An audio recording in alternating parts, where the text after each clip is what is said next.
بسم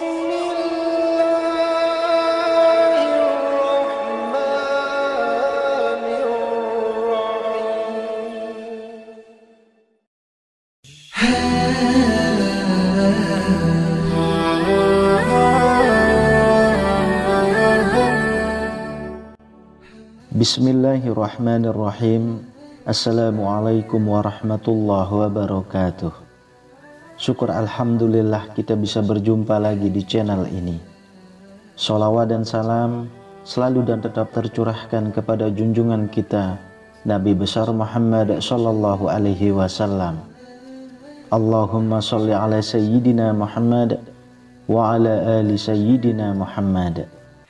Harapan dan doa saya semoga saudaraku semuanya selalu diberikan kesehatan, dilapangkan rezekinya, diampuni dosa-dosanya, dan dipanjangkan umurnya. Amin ya rabbal alamin. Sahabat beriman yang dirahmati Allah, ikhlas adalah salah satu rahasia hati yang tidak akan bisa diketahui siapapun kecuali Allah Subhanahu wa ta'ala. Bahkan ikhlas berada pada permulaan amal-amalan hati, sebab diterima berbagai amal tidak akan menjadi sempurna kecuali dengan ikhlas. Maksud ikhlas di sini adalah menghendaki keridhaan Allah dengan suatu amal, membersihkan dari segala noda individual maupun duniawi. Amal yang kita lakukan akan diterima Allah jika memenuhi dua rukun. Pertama, amal itu harus didasari oleh keikhlasan dan niat yang murni dan hanya mengharap keridhaan Allah Subhanahu wa ta'ala. Kedua, amal perbuatan yang kita lakukan itu harus sesuai dengan sunnah Nabi Shallallahu alaihi wasallam. Tentang dua syarat tersebut, Allah Subhanahu wa ta'ala menerangkannya di sejumlah ayat dalam Al-Quran. Di antaranya dua ayat ini. Dan barang siapa yang menyerahkan dirinya kepada Allah, sedang dia orang yang berbuat kebaikan, maka sesungguhnya ia telah berpegang kepada buhul tali yang kokoh. Dan siapakah yang lebih baik agamanya daripada orang yang ikhlas menyerahkan dirinya kepada Allah, sedang dia pun mengerjakan kebaikan. Yang dimaksud dengan menyerahkan diri kepada Allah di dua ayat di atas adalah mengikhlaskan niat dan amal perbuatannya hanya karena Allah semata. Sedangkan yang dimaksud dengan mengerjakan kebaikan di dalam ayat itu ialah mengerjakan kebaikan dengan serius dan sesuai dengan sunnah Rasulullah Sallallahu Alaihi Wasallam.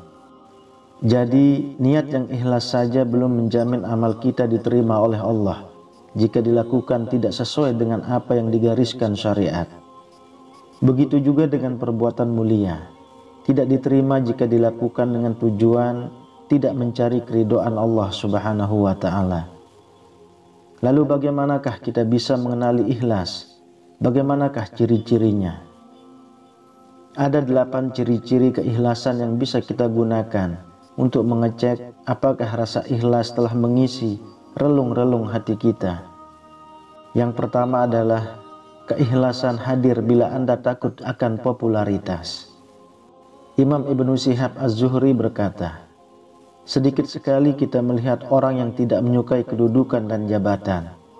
Seseorang bisa menahan diri dari makanan, minuman, dan harta, namun ia tidak sanggup menahan diri dari iming-iming kedudukan. Bahkan, ia tidak segan-segan merebutnya, meskipun harus menjegal kawan atau lawan. Oleh karena itu, tak heran jika para ulama salaf banyak menulis buku tentang larangan mencintai popularitas, jabatan, dan riya. Fudail bin Iyad berkata, jika Anda mampu untuk tidak dikenal oleh orang lain, maka laksanakanlah. Anda tidak merugi sekiranya Anda tidak terkenal. Anda juga tidak merugi sekiranya Anda tidak disanjung orang lain. Demikian pula, janganlah gusar jika Anda menjadi orang yang tercela di mata manusia, tetapi menjadi manusia terpuji dan terhormat di sisi Allah. Meski demikian, ucapan para ulama tersebut bukan menyeru agar kita mengasingkan diri dari khalayak ramai atau uzlah. Ucapan itu adalah peringatan agar dalam mengarungi kehidupan kita tidak terjebak pada jerat hawa nafsu yang ingin mendapat pujian manusia. Yang kedua, ikhlas pada saat Anda mengakui bahwa diri Anda punya banyak kekurangan. Orang yang ikhlas selalu merasa dirinya memiliki banyak kekurangan. Ia merasa belum maksimal dalam menjalankan segala kewajiban yang dibebankan oleh Allah. Karena itu, ia tidak pernah merasa ujub dengan setiap kebaikan yang dikerjakannya. Sebaliknya, ia cemas apa-apa yang dilakukannya tidak diterima Allah, karena itu ia kerap menangis. Aisyah radhiyallahu anha pernah bertanya kepada Rasulullah tentang maksud firman Allah Subhanahu wa ta'ala. Dan orang-orang yang mengeluarkan rezeki yang dikaruniakan kepada mereka, sedang hati mereka takut bahwa mereka akan kembali kepada Tuhan mereka. Apakah mereka itu orang-orang yang mencuri, orang-orang yang berzina, dan para peminum minuman keras, sedang mereka takut akan siksa dan murka Allah Azza wa Jalla? Rasulullah Shallallahu Alaihi Wasallam menjawab, "Bukan, wahai putri Abu Bakar. Mereka itu adalah orang-orang yang rajin sholat, berpuasa, dan sering bersedekah. Sementara mereka khawatir amal mereka tidak diterima. Mereka bergegas dalam menjalankan kebaikan, dan mereka orang-orang yang berlomba." Hadis riwayat Ahmad. Yang ketiga, keikhlasan hadir ketika Anda lebih cenderung untuk menyembunyikan amal kebajikan. Orang yang tulus adalah orang yang tidak ingin amal perbuatannya diketahui orang lain.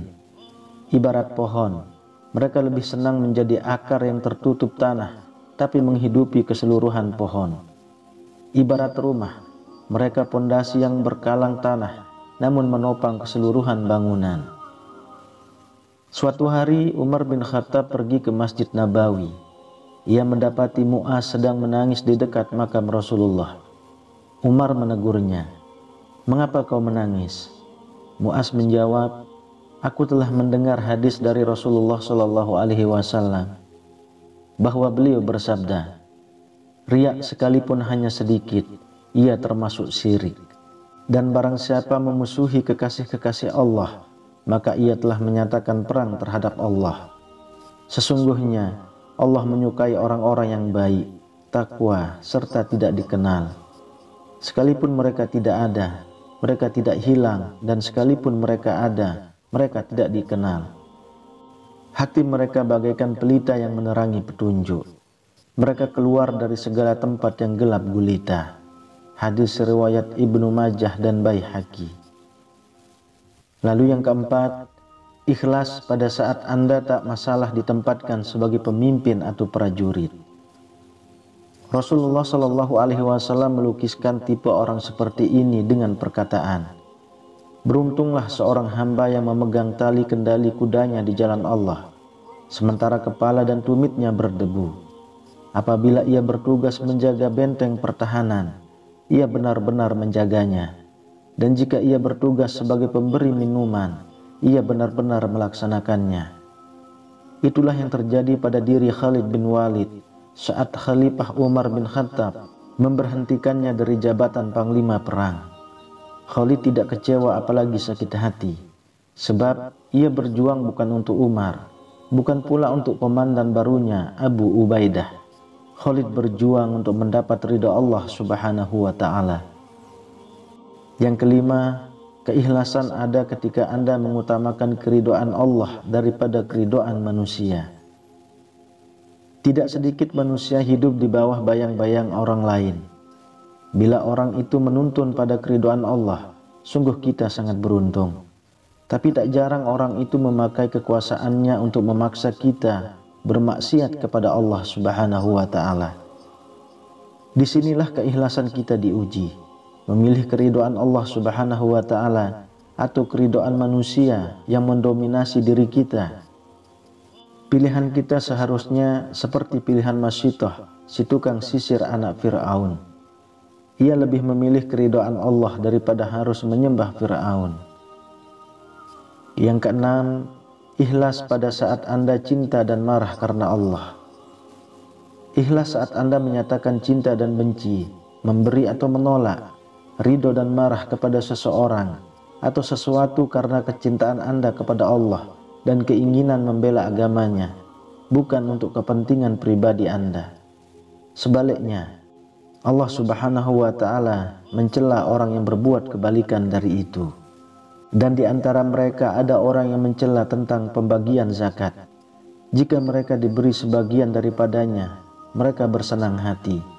Dan jika mereka tidak diberi sebagian daripadanya, dengan serta-merta mereka menjadi marah. Quran Surah At-Taubah ayat 58. Lalu yang ketujuh, keikhlasan hadir saat Anda sabar terhadap panjangnya jalan. Keikhlasan Anda akan diuji oleh waktu. Sepanjang hidup Anda adalah ujian.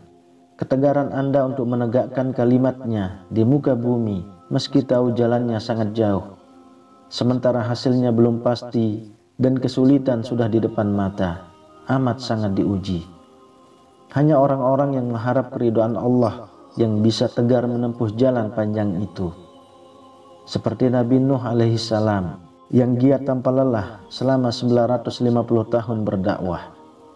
Seperti Umar bin Khattab yang berkata, jika ada 1000 mujahid berjuang di medan juang, aku satu di antaranya. Jika ada 100 mujahid berjuang di medan juang, aku satu di antaranya. Jika ada 10 mujahid berjuang di medan juang, aku satu di antaranya. Jika ada 1 mujahid berjuang di medan juang, itulah aku. Kemudian yang kedelapan, ikhlas ada saat Anda merasa gembira jika kawan Anda memiliki kelebihan. Yang paling sulit adalah menerima orang lain memiliki kelebihan yang tidak kita miliki. Apalagi orang itu junior kita. Hasad itulah sifat yang menutup keikhlasan hadir di relung hati kita. Hanya orang yang ada sifat ikhlas dalam dirinya, yang mau memberi kesempatan kepada orang yang mempunyai kemampuan yang memadai untuk mengambil bagian dari tanggung jawab yang dipikulnya. Wallahu a'lam bishawab. Demikian yang bisa saya bagikan. Semoga bermanfaat untuk kita semua. Amin ya rabbal alamin. Assalamualaikum warahmatullahi wabarakatuh.